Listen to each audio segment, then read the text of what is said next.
हरियाणा के गुरुग्राम से कोलकाता पुलिस ने social media influencer Sharmishtha Panoli को गिरफ्तार कर लिया है।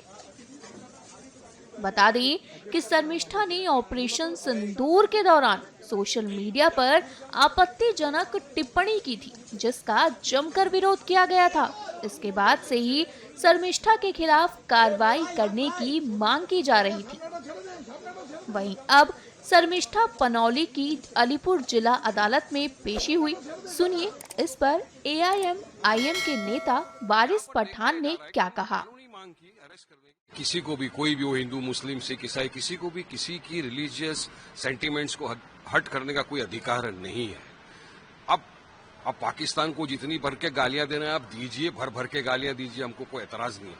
मगर जबकि पूरा देश 140 करोड़ भारतीय एक साथ कांधे से कांधा मिलाकर खड़े हुए हैं, उस वक्त आप इस तरह के अल्फाज यूज करेंगे अगर हमारे नबी के बारे, हमारे प्रॉफिट के बारे में, तो कोई बर्दाश्त नहीं किया जाएगा।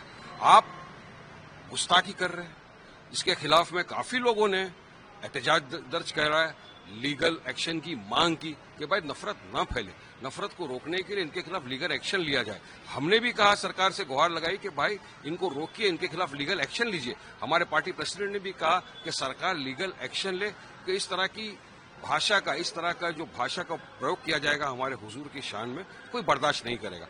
अब उनके खिलाफ लीगल एक्शन लिया गया है, लेकिन हमने पहले ही कहा था वायलेंस का हम हमेशा खंडन करते रहेंगे। वायलेंस नहीं होना चाहिए, किसी को भी कायदा कानून अपने हाथ में लेने का कोई अधिकार नहीं है, मगर लीगल एक्शन ऐसा होना चाहिए ताकि कोई दूसरा बोले नहीं। और नफरत फैलाने वाले को रोकना चाहिए ना, इस तरह की जो नफरतबाजी फैलाते उनको रोकना सरकार का, कानून का काम है। अब सरकार ने, कानून ने, अब कोलकाता की पुलिस आई, उनको गिरफ्तार किया, उनके खिलाफ काफी सारे एफआईआर थे कोलकाता के अंदर, दूसरी जगहों के ऊपर, उनको अभी गिरफ्तार किया। अब जो कानून प्रतिक्रिया करेगा, जो कोर्ट फैसला करेगा, सबको मंजूर होगा। पर यहां पर देखा यह जा रहा है कि हमने कानूनी मांग की अरेस्ट करने की, तो हमको धमकियां आ रही है, हमको सोशल मीडिया के जरिए से, फोन कॉल के जरिए धमकी दी जा रही है, अब्यूज किया जा रहा है। तो अपने इनकी भी लिस्ट तैयार की है, जो हमको धमकियां और इस तरह की गाली गलौज कर रहे हैं, इनकी भी लिस्ट तैयार की है हमने। इंशाल्लाह बहुत जल्दी मुंबई पुलिस को दी जाएगी और फौरी कार्रवाई करने की मांग की जाएगी। वहीं एसपी नेता अबू आसिम आजमी ने भी इसकी कड़ी निंदा करते हुए बात की है।